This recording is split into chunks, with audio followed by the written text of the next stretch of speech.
Okay, so we're now going to look at the final part of the function of partial fractions, which is partial fractions that involve algebraic division first, before you can put it into partial fractions.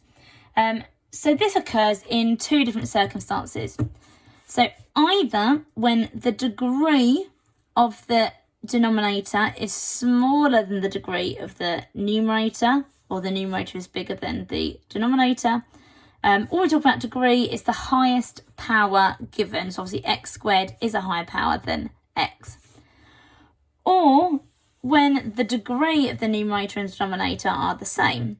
So either when the numerator is larger than the denominator or when they're both the same, do we need to use algebraic division first. Those of you that follow the Edexcel A-level syllabus, obviously my students do, which is generally what this video is aimed for, but if it happens to have gone further and other people are watching, in the Edexcel syllabus it offers two different methods. Now I'm only going to teach one method. You are welcome to look at the other method in the book. I'm only going to teach one, and I'm going to approach all the different types of layout of question that you might have using this particular method. So we're going to start with the first question, which says, given that x cubed plus x squared minus 7 over x minus 3 is equivalent to ax squared plus bx plus c plus d over x minus 3, find the values a, b, c and d. So for finding the values, that means all we need to do is state them. So my answer kind of implies that there's algebraic division anyway, because actually what I have is an answer and then a remainder. Because effectively what I have, I've got my answer and I've got a remainder. So I'm going to do my algebraic division. Now, algebraic division is effectively long division. So I'm going to show you a reminder of how to do long division in case it's been a long time since you've done algebraic division from year 1 content, or if this is the first time you've come across it. So, long division. So let's imagine I said I'm going to divide 78 by 4. Now I've not left much space there, so you have to bear with me. So 4 into 7 goes 1. 4 times 1 is 4. Now you don't have to draw this bit to the side, but in algebraic division we do, which is why I am. So I'm going to take that away from each other because this is how I find my remainder. 7 take away 4 is 3, so the remainder is 3. I'm then going to bring that down. I'm going to do 4 into 38. This is exactly the same thing that we would do using short division. It's just we would always write our remainders up here. In this case, we're writing our remainders going down. So 4 into 38 goes 9 times. 9 times by 4 is 36. I'm going to take that remainder and I get a remainder of 2. Obviously, I now need to go into my decimal in order to bring this down. All the way down here to 20. Not stop there. 4 into 20 goes 5. 5 times by 4 is 20, so the remainder is 0. And basically, long division, you continue until either the remainder is 0, in this particular case, or in algebraic division, either when the remainder is 0 or when you end up with a lower degree than what I'm dividing by. Because x can't go into 3. X does not have a factor of x in this kind of case. So, carrying on with the question. So first of all, I need to divide x cubed plus x squared minus 7 by x minus 3. Now, I want to make sure there is something for every column so that all my columns line up. So there's no x term, so I've just added in 0x. And you'll see why I do that when I do this question. So x into x cubed, or x times by what gives me x cubed is x squared. So that's going to go there. x squared times by x minus 3. So I work out how many times x minus 3 goes, so what x minus 3 times x squared is. When I do algebraic division, I'm only worried about the x term. The rest will fall into it anyway. X squared times x is x cubed. X squared times minus 3 is minus 3x squared. So I'm going to take all that away. So I'm following the same thing I did here. X cubed minus x cubed is nothing, as you'd expect. X squared minus 3x, sorry, take away negative 3x squared is x squared add 3x squared, which gives me 4x squared. So I'm going to bring the 0x down. That is fine. I'm now going to do x into 4x squared. Well, x times y what gives me 4x squared? Well, that must be 4x. This is now why I've got that 0x column, because otherwise things will get out of order. So I need to do 4x times by x minus 3. 4x times by x is 4x squared. 4x times by negative 3 is negative 12x. And take all of that away. So this will cancel as you'd expect. Effectively here we have cancelled the top number, but we've actually got a numerical remainder, so it doesn't matter that things don't cancel. Whereas here, you want to cancel that degree, because otherwise I'm constantly doing x into x squared and x into x squared, which means we've done something wrong. So that gives me 0. 0, take away negative 12x means I'm adding 12x. And so 0 add 12x is 12x. And take away the negative 7. X into 12x is 12. So 12 times by x is 12x. 12 times by negative 3 is negative 36. That gives me 0. Negative 7 add 36. Negative 7 add 36. We don't want to make mistakes, so we're just going to do our calculator. That gives me 29. So I need to stop there, because in algebraic fractions, if I have a numerical answer as my final, then I definitely need to stop. Or if I've got a lower degree, well, 29 is x to the power of 0, which is a lower degree than x to the power of 1. So what this effectively means is that x cubed plus x squared minus 7 over x minus 3 can be written as x squared plus 4x plus 12, which is how it fits in exactly, but it has a remainder of 29 out of x minus 3. It's like here you've got 19, and effectively what you've actually got is a remainder of 2 over 4 is what you've technically got, but obviously we can finish it in numerical to get a final answer. But effectively I've got 9 remainder 2 over 4 if we didn't take it all the way and go into the decimals. Here what we've got is, this is like our 19 and this is a remainder of 2 over 4, but we're divided by x minus 3. It fits in x squared plus 4x plus 12 times and has a remainder of 29 over x minus 3, because we write a remainder as a fraction over what we divided it by. So therefore, because the question asks us to find a, b and c, a is 1, b is 4, c is 12 and d is 29. Okay. So my next example, and I'm just going to do it underneath because I'm not going to do the whole question, says given that x cubed plus x squared minus 7 is equivalent to x squared plus bx plus c times by x minus 3 plus d, find the values of a, b, c and d.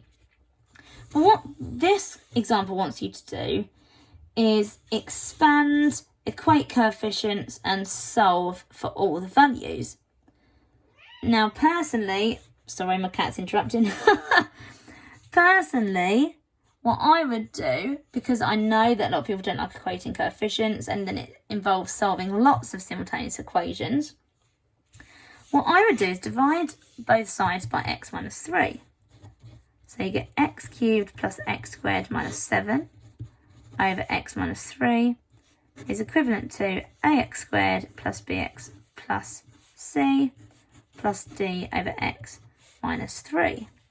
And then what you get is the same question as we did up here. So the other method is to expand this and equate coefficients.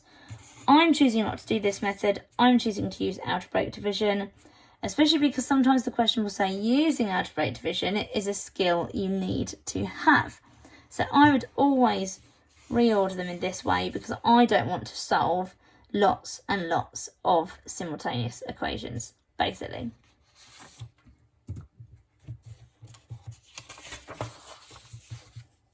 Okay, next example. And I've split the next example into no,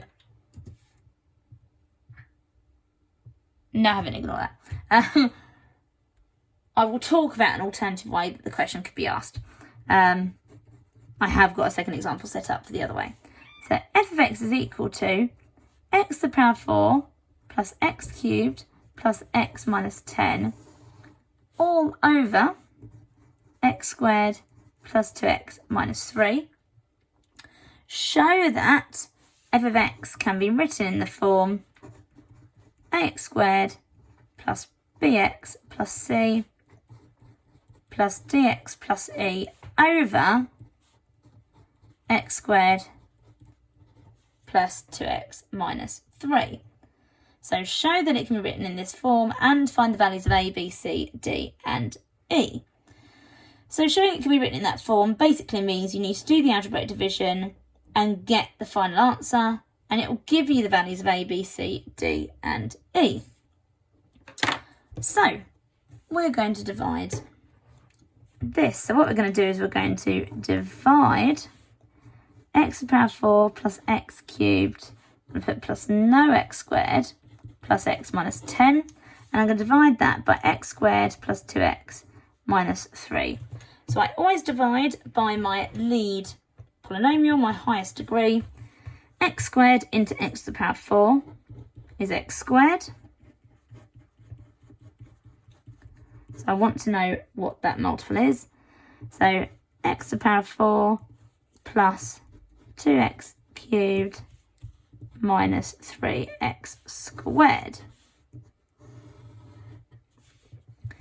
So x to the power 4 minus x to the power 4 is 0. X cubed take away 2x cubed leaves me with negative x cubed. 0x squared plus 3x squared gives me 3x squared. So I need to bring the plus x down. X squared into negative x cubed is minus x. So minus x times by x squared plus 2x minus 3 leaves me with minus x cubed take away 2x squared plus 3x. So I'm going to subtract all of that. So that's going to give me 0. 3x plus 2x squared, 3x squared plus 2x squared is 5x squared. X take away 3x squared, x take away 3x leaves me with negative 2x. I'm going to bring around the minus 10. X squared into 5x squared is 5.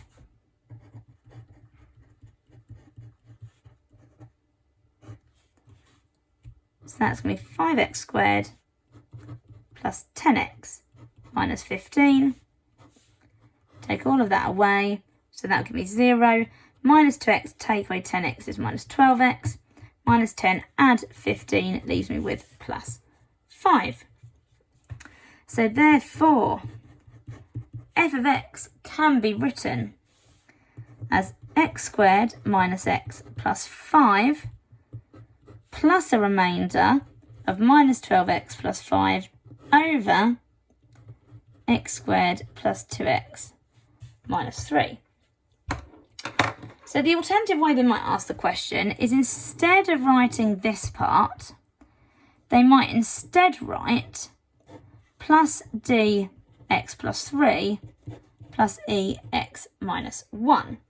In which case, once you've got this part, they want you to put it into partial fractions like this. So if that were the case, we would then do partial fractions here. So it'd be x plus 3 x minus 1 is equal to a over x plus 3. Well, it'd be d over x plus 3 plus e over x minus 1. So minus 12x plus 5 is equal to d lots of x minus 1 plus e lots of x plus 3. And when you go through that, using our normal method, so I'm just rushing because I'm not doing it as a proper example, I will do in the next one. So you'd let x equal 1, so you'd have minus 7 is equal to 4e, so therefore e is minus 7 over 4, and then you'd let x equal to negative 3, so you'd end up with 41 is equal to negative 4d, so therefore d is 41 over negative 4, or negative 41 over 4. This is why this question hasn't asked it, because you get horrible fractions. But if you did, you would then write all of this out. But you'd write minus 41 over 4 lots of x plus 3 minus 7 over 4 lots of x minus 1. Or some expansion of this. So my cat's on the other side of the desk. The other side of what my phone is leaning on and messing about with things on my desk. So I apologise that there's random background noise. And we've just got one more example of algebraic division, and then we are done with partial fractions. So this is one where it does ask you to split things into partial fractions. It says, given that 3x squared minus 3x minus 2 over x minus 1, x minus 2 is equivalent to a plus b lots of x minus 1 plus c lots of x minus 2. Find the values of a, b and c. Hello. So, sorry, as you can see the pause, my cat is climbing on the desk. I am nearly done. Can you please go away for a minute? I know you don't mind the random interruptions by the cat. I know it's amusing, but I do need to get on. So find the values of a, b and c. So I know that when I expand this, go away cat. I know when I expand this denominator, I'm going to get an x squared. This also implies I'm going to have an answer plus a remainder. So I'm going to do algebraic division first. So I need to expand this. I need to know what this is. With x squared minus 3x plus 2. So I'm going to do 3x squared minus 3x minus 2 divided by x squared minus 3x plus 2. X squared into 3x squared goes 3. So I want to know what 3 times x squared minus 3x plus 2 is. So it's 3x squared minus 9x plus 6. So I subtract that 0. Minus 3x, add 9x gives me 6x. Minus 2, take away 6 is minus 8. So I know that a is equal to 3 because x squared minus 3x plus 2, or x minus 1, x minus 2, fits into 3x squared minus 3x minus 2 3 times exactly. And then we need to find our remainder. So I know that 3x minus 8 over what I divided by, my divisor, x minus 1, x minus 2, must be equivalent to b over x minus 1 plus c over x minus 2, because this is our remainder and this is our remainder. So now for the second part of my question.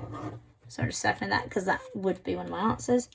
I'm going to do the second part of the question to calculate B and C.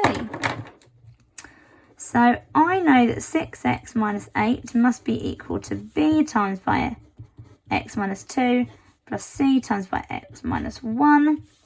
So let x equal 2. So I get 12 take away 8, which is 4, is equal to, if I let x equal 2, I'm solving for this. 2 take away 1 is 1, so therefore 4 equals C. I'm then going to let x equal to positive 1, so therefore negative 2 is equal to minus B, therefore B is equal to 2. And I found all my solutions. So sometimes you'll just have to do algebraic division, sometimes you'll have to do algebraic division and then put it into partial fractions. So until you're going to use partial fractions in differentiation or integration, this is the kind of question you'll get an exam question on. You do get exam questions that do just test partial fractions or algebraic division skills. So it is really important that you do know how to do it in its essence, but they will also quite often test the same skills within a differentiation and integration question. So it's really, really important that you do have this skill. So go do some practice and yeah, hope you enjoy.